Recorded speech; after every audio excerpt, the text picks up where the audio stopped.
सम्पर्क मञ्चका सचिव कमरेड सागर श्रेष्ठ, यो कार्यक्रमका अध्यक्ष सम्पर्क मञ्चका अध्यक्ष कमरेड श्रेष्ठ, कार्यक्रमका प्रमुख अतिथि र विशेष अतिथिका रूपमा उपस्थित हुनुहुने पार्टीका आदरणीय नेताहरू, माननीय घनश्याम रिजाल, त्यसै गरी पार्टी बागमती प्रदेश अध्यक्ष लगायत यहाँ उपस्थित हुनुभएका आदरणीय नेताहरू, सल्लाहकार परिषद सदस्य रामकाजी कायस्थ, प्यारो भाइ सुमन बस्नु दाईको सुपुत्र, त्यसै गरी आदरणीय नेता दाई बद्री चौलागाई लगायत यहाँ उपस्थित हुनुहुने तपाईँ आदरणीय नेताहरू र सम्पूर्ण सहयोगकर्ताहरूमा हार्दिक अभिवादन व्यक्त गर्न चाहन्छु।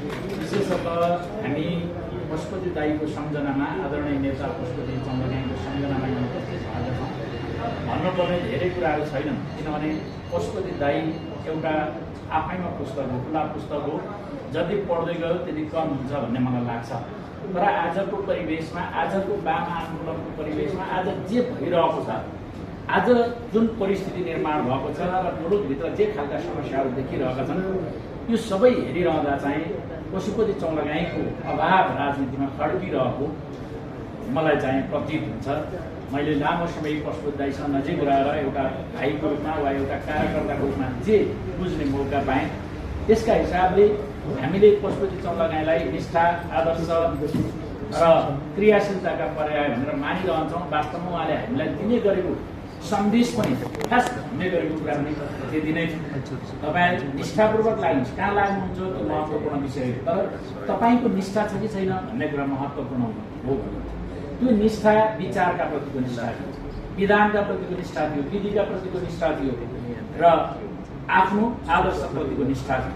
त्यसै गरी त्यो विचारलाई कार्यान्वयन गर्नका निमित्त, त्यसलाई कार्यरूपमा परिणत गर्नका निमित्त क्रियाशीलताको जरुरी पर्छ भन्नुहुन्थ्यो र सही ढङ्गले त्यसलाई कार्यान्वयनमा लिएर जान इमान्दारीको जरुरी पर्छ भन्नुहुन्थ्यो पशुपति दाईले। त्यसो भएको हुनाले आज हामी जहाँ छौँ, जसरी लागिरहेका छौँ, त्यसले चाहिँ हाम्रोले आफूले मनन गर्ने कुरा के रहन्छ भने हामीले उहाँले भनेका कुराहरूलाई कति मनन गरिरहेका छौँ र त्यसलाई व्यवहारमा कति लान सकिरहेका छौँ, त्यो कुराको बारेमा आज हामी सम्झना गरौँ। मलाई विशेषतः लाग्ने कुरा स्मृति सभामा यहाँहरूका बिचमा मैले राख्नुपर्ने कुरा यो।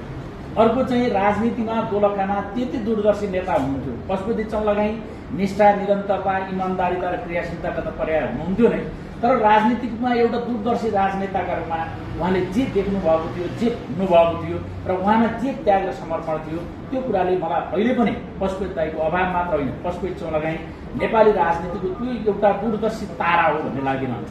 मैले यो कुरा किन जोड